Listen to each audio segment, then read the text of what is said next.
This is your Neepawa Town Council Debrief for the December the 19th, 2023 meeting. This week's program will be divided into two parts due to the length of the meeting. Please note that there will be no council meeting on January the 2nd. The regular schedule will resume on January the 16th. This last Neepawa Town Council meeting of the year covers a lively public hearing as well as council reports in its first part. The following part will cover issues around recycling and cybersecurity and the advantages of having post-secondary facilities in town. The possibility of Neepawa being recognized as an age-friendly community is also discussed in both halves of this week's meeting. Councillor Sisley reports from the Recreation and Economic Development Committee that this year's Winterfest, the town's annual celebration on Louis Riel Day weekend in February, will look a little different this year. The town will be holding the celebration on the Sunday evening instead of the Monday afternoon. And while plans are still in progress, the family-friendly event might include such additions as glow-in-the-dark trails and a fireworks display. Councillor Gerard reported on the County Courthouse Committee, which is beginning work on its budget in January in order to address some funding shortfalls this year, as well as review the contributions and operations of the three partners. These operations are laid out in the Beautiful Plains County Buildings Act of 1990 by the Province of Manitoba. Mayor Headley also reported on a visit from the Honourable Malaya Marcelino, Minister of Labour and Immigration in Manitoba, and Councillor Kosenchuk reported on the HAND Committee meeting. She introduced the idea of Neepawa being recognized as an age-friendly community, especially given a recent study done by students from the University of Manitoba to improve access to various facilities and locations in Neepawa for seniors. Go with a very short one. We had our Recreation Economic Development Committee meeting last week, and a couple of the highlights. Babysitting courses, there will be one in January. Nicole plans to do 3 to 4 a year. And the exciting one was Winterfest. There's going to be a new look for 2024 Winterfest. It's going to be hosted on a Sunday evening instead of a Monday afternoon on the Louis Riel long weekend in February. Nicole's got it planned for an evening from about 4 to 8 p.m. The idea behind it is family friendly with some fires, some skating, glow-in-the-dark trails, possibly some sleigh rides, and she's hoping to end it with some fireworks. So it should be a fun evening. So. Very good. Okay. Anyone else? Councillor Gerard. Yes, on Thursday, December the 14th, the County Courthouse Committee met, and we were there to address some funding shortages regarding rentals coming in from the RRMs and the town. So we made some adjustments regarding our reserve funds, and we have set a budget date for January 17th, so we can get well in advance and set a budget for the county courthouse.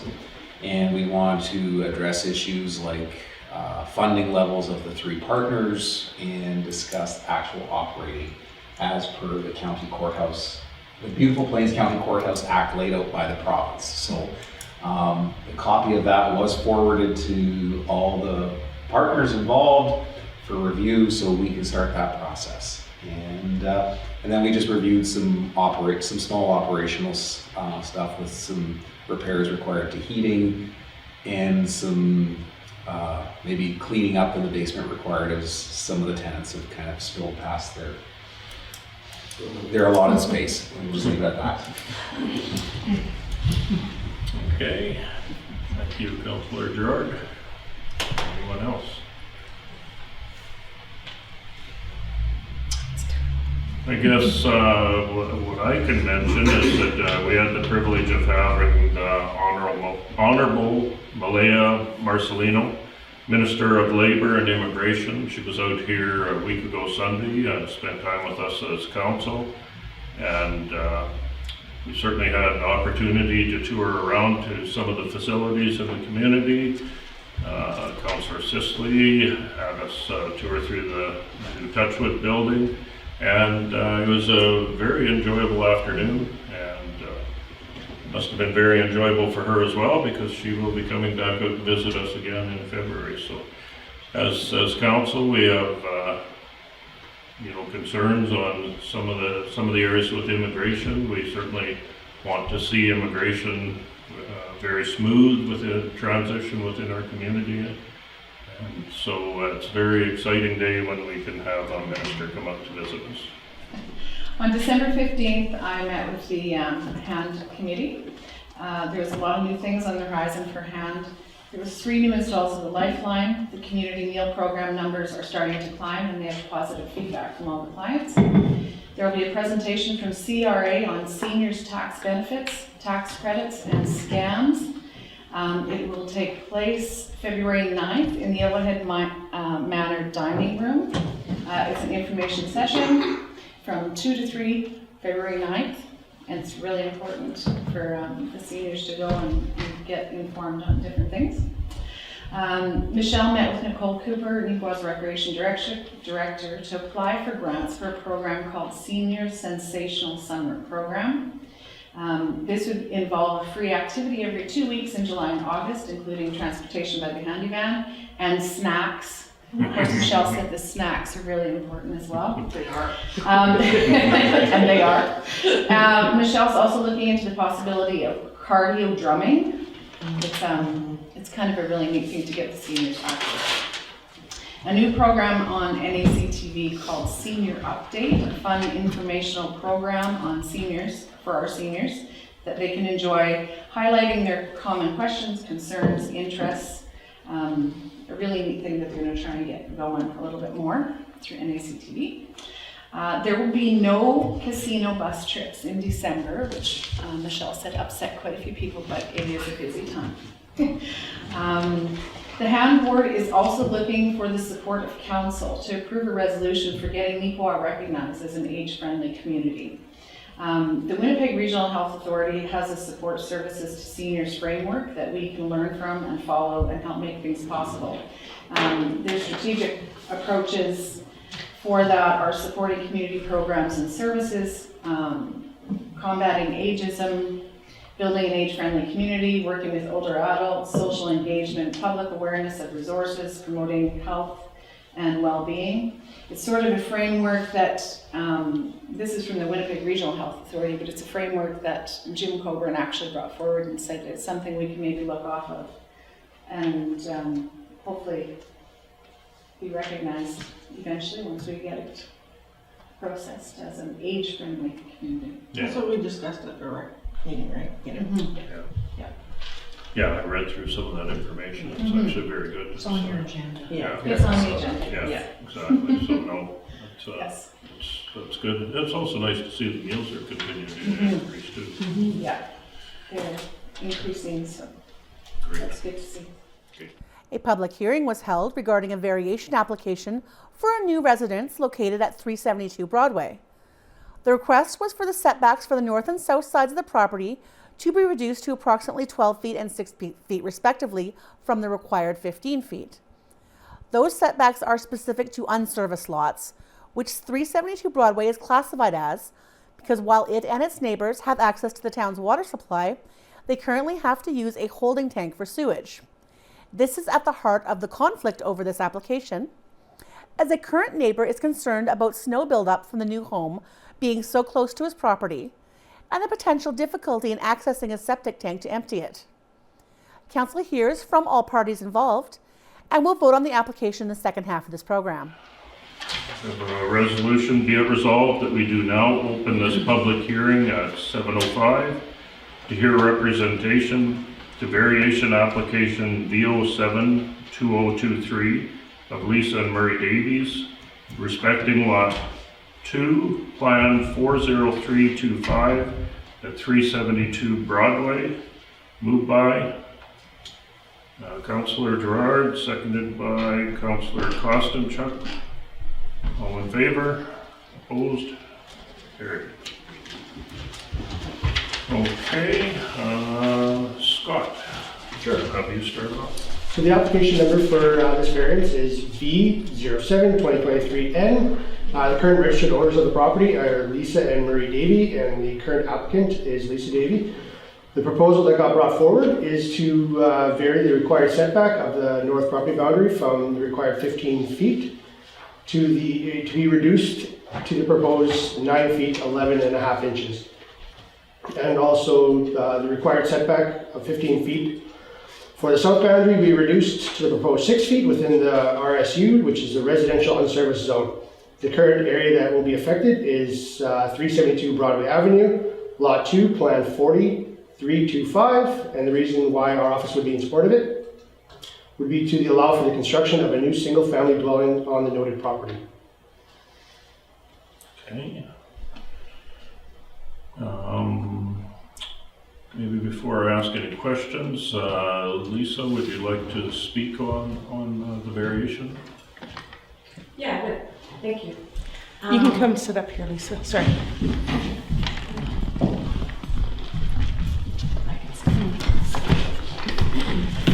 Good evening, Council and Mr. and Mrs. Reiner.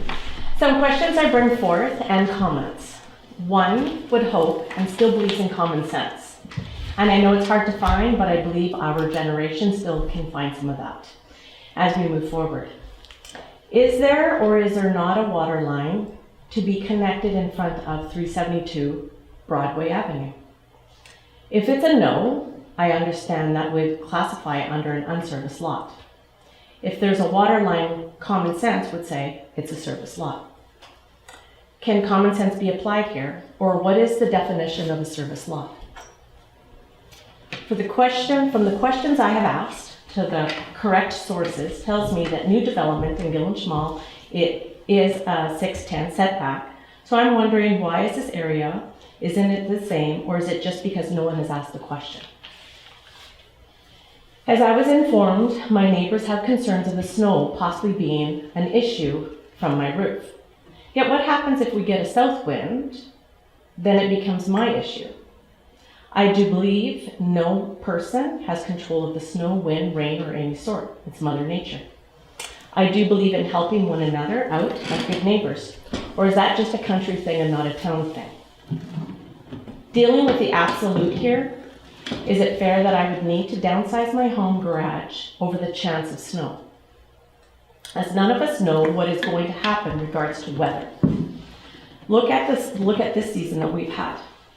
With my new lot being built on, and the space to the north of me is having a new home, plus possibly the backyard of fences, trees, etc., changes all the possibilities. I believe my new home and I are an asset to our community.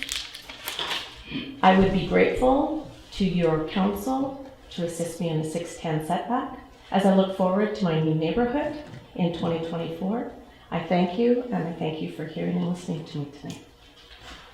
I did bring some, I'm looking at doing a composite fence in the background of the backyard. And for drainage, if that seems to be a thought or an issue, I've asked for permission. I'm stealing a yard from Saskatchewan, White City. And I love the simpleness of it because I want to just simplify my life. And this is kind of, if you would like to pass these around, you're welcome to. But that's kind of where I'm at. Okay, thanks, Lisa. Any questions of Lisa?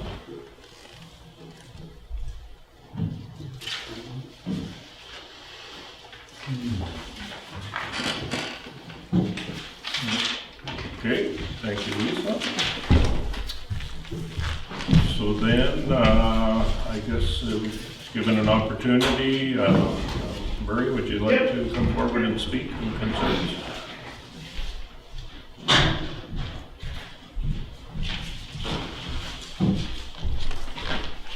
My name's Murray Reiner.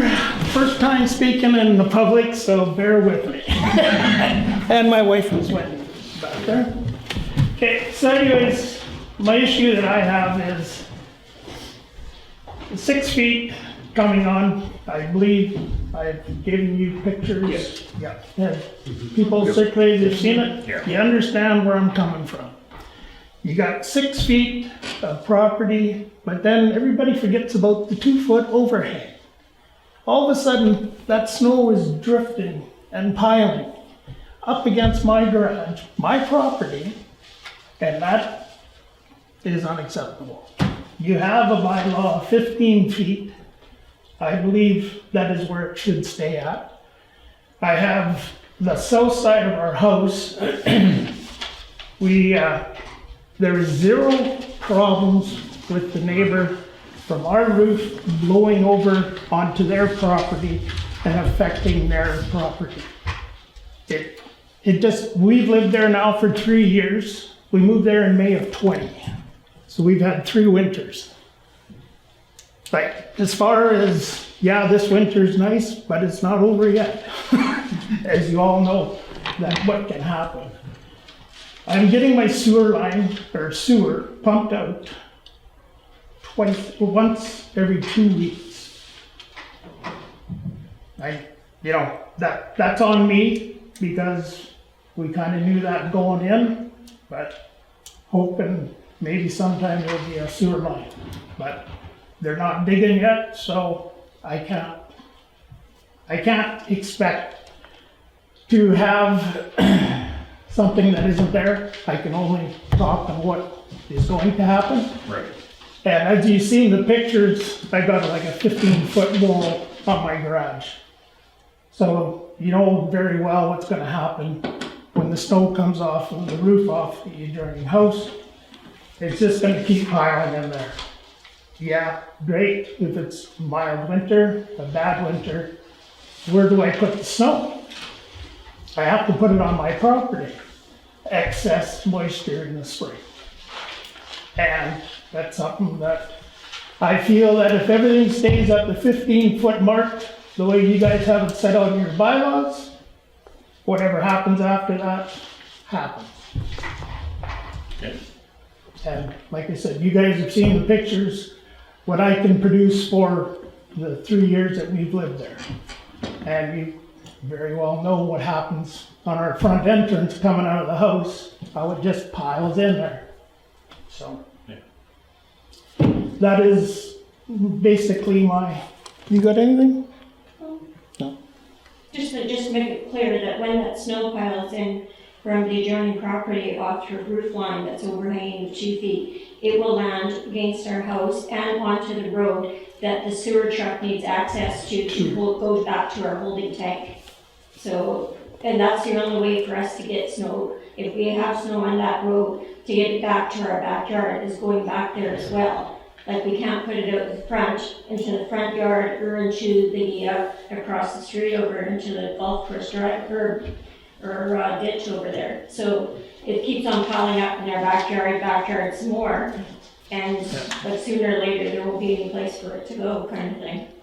And the snow, Yeah, we only have a snow blower. we only have a snow blower, so then that means getting maybe a skid steer in or whatever to give it a push back, whatever, but it's still the excess snow that's gonna be coming off that roof. And that's the long and short of it, because we all know what happened. Like, we welcome Lisa as our neighbor, like, of course we want to welcome her to our neighborhood.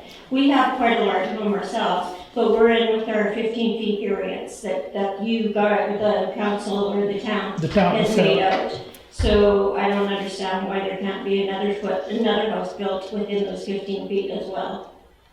Yeah. It's possible. All right, thanks, Marie. Any questions on Marie? Yeah, so I had another situation where access to the septic tank was an issue, and I talked with Jimmy Beaumont about it. And he said, oh yeah, I got lots of holes I can reach around, so that might be something you want to check on that. Well, don't know. Yeah, we have, because the septic tank is quite deep in the ground, and I don't know. Like, Yeah. you can only pump suck so far Yeah. as well. And he comes up to the edge of the, like, I don't want to ride on the grass and making holes. I have a septic tank, so. Oh, okay, Yeah. so you understand. Yeah. Okay,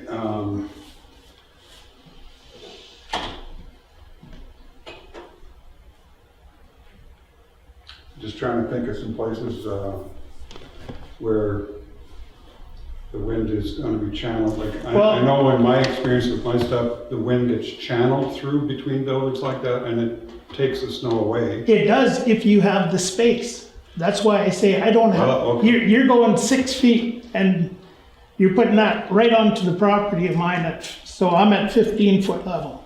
So you got, you're talking 15 and 6, 21 feet. And it's just gonna keep piling in there. Like, I come from the farm, I know No, what snow okay. does. So Like- I'm not supposed to have an argument here, I'm only supposed to ask questions. Yeah, I know, but I would ask you to. Yeah, sure. Well, of course, there's no snow to check it, is there?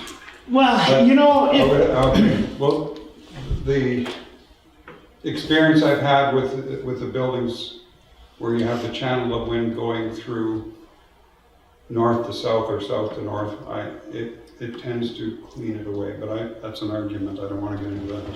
But anyway, but anyways, you have your prevailing winds in the wintertime from the north to northwest. That ain't never gonna change. no, So, and then the thing about it is, if I have a problem now, the future owners of the property, because I ain't living there forever, and like, then they have the problem. yeah. So like, you just, I think you keep it at your 15 feet, like it has in your bylaws, and then whatever happens after that happens, like, it's Mother Nature, but there's quite a, like, obviously there's a reason why the bylaw is set at 15 feet on an unserviced lot, right? I'm not sure that was set way before I was here. But that is what it is as of today, right? Yeah, so those would have been, those would have been a provincial standard, not specifically a Council of Neepawa provision to set those distances. Those would have just been, So, yeah. So can I ask Scott a question now? Marika first, and then back to yourself. I just have a question. Lisa, you showed pictures of your fence. Were you planning to build a fence that came up between your properties? So that fence would be at the property line and you'd have your 6 or your 9, 10 feet. 6. Was it 6 feet? Sorry, 6 feet. but From that's your not, house to the fence, and then the fence to your property would be 15. yeah, that's right, And is that the same side that you access your sewer correct, pump out now? yeah. Is on that side? Okay. But how high a fence are you building? 6 feet is the limit. 6 feet, so, yeah, there's a limit. Yeah. Your roof is what, 15, 16 feet? Okay. Correct. You still, like, where the problem is gonna be is the overhang of the roof, right? You're at 4 feet before you're on my property.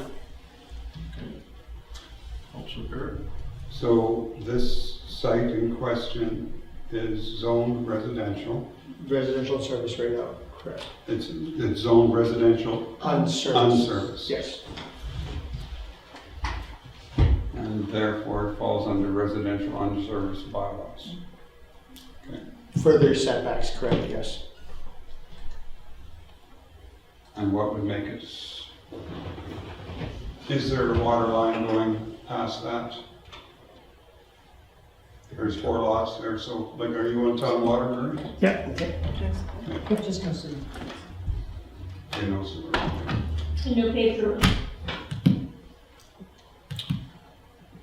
Okay, any other like questions? what, like, the way it was explained to me, an unserviced lot is no sewer as well. So, we have a holding tank. Yeah, we can't make you any future promises in that, but there is some changes going on Would there be? farther east of you, so. Well, I know that, but I've also heard it's going east too, so.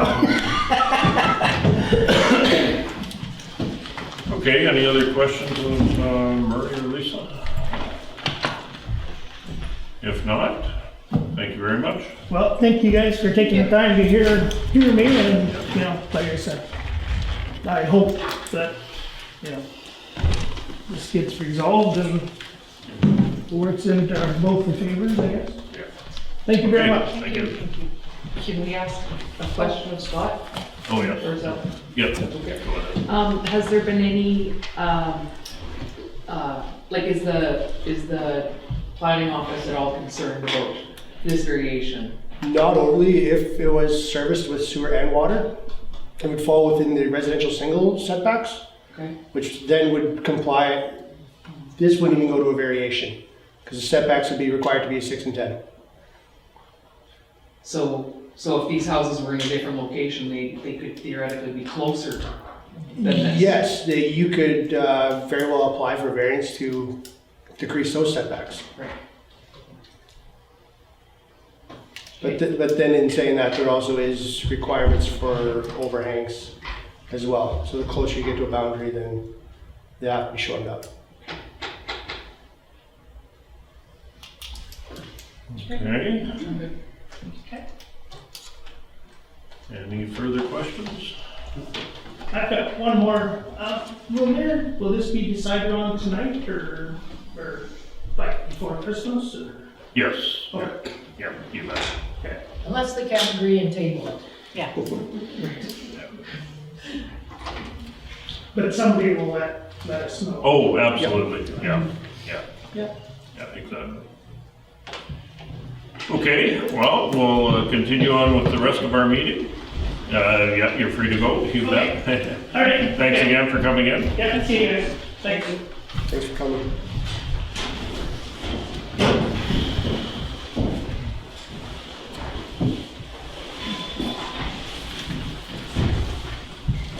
Okay, thanks, Lisa.